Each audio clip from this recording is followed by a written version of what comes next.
Learning of wildfire threatening homes in South Carolina continues to grow. That fire broke out yesterday in Horry County in the Carolina Forest area. That's not far from Myrtle Beach. Fire rescue teams say first responders were evacuating several neighborhoods there as that fire now reaches over 600 acres.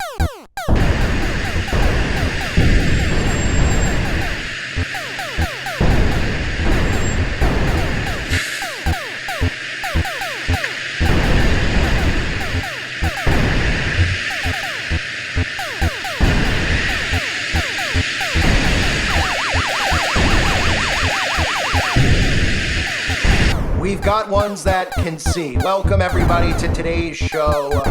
Fires once again are spreading across the United States of America. And just like the other times where we hear about these quote-unquote wildfires, they are not actual wildfires.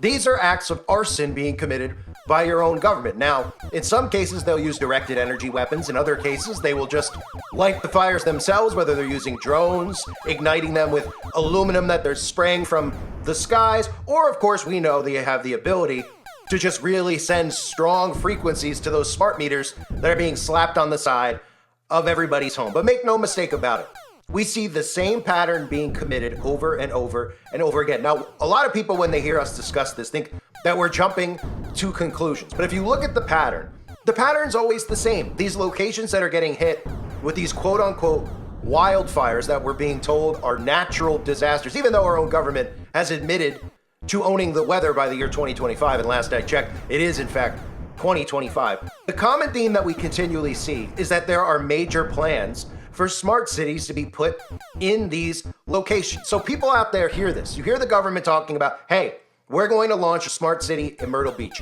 We're going to launch a smart city in LA by 2028. We're going to launch a smart city in Maui. How does one think that actually happens without actually burning the place to the ground first? Do you think by smart city, they mean that they're going to slap on a Wi-Fi router in every business to make sure it's a smart city? They need to demolish and destroy the infrastructure so that they could rebuild these buildings, these apartment complexes, these homes. They're all going to be run on controllable, smart technology. So every time we have one of these fires, we can look for ourselves on government websites like Myrtle Beach, bragging about how they were going to name it Meta Beach. Myrtle Beach officials taking steps towards a smart city. And now conveniently, there's a fire that's spreading very close to Myrtle Beach. In fact, on Myrtle Beach, just like we heard in Los Angeles. They told us that LA was going to be smart by 2028. Well, how does one city become smart without destroying it first? Because again, the infrastructure is physical. It's physically inside of these buildings where they're using things like biometrics and infrared, and everything is automatically connecting to a system, right?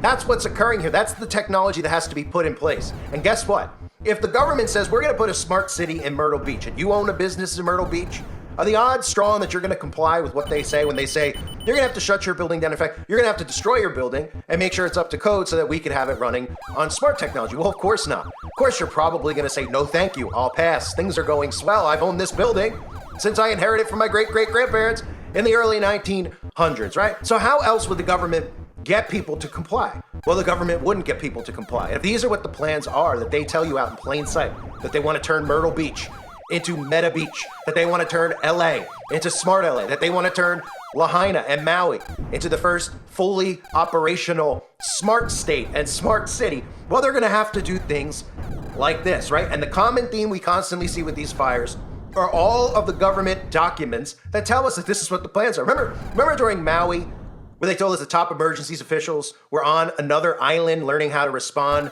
to disasters when Maui wildfires actually began? As the deadliest U.S. wildfires in a century razed Maui, the emergency officials responsible for responding to them were all on another island learning how to deal with exactly such a disaster, right? And of course, what were they talking about at these types of meetings when they go and gather? Well, they're talking about entering the age of the internet of everything and how they could fix and change the infrastructure. And of course, that would take 100% full-on compliance. That means anybody who lives inside of these cities, who may have inherited property, may have lived there their entire lives, has to comply. And do you know what the percentage is of getting everybody on board with this is actually? Probably less than 5%.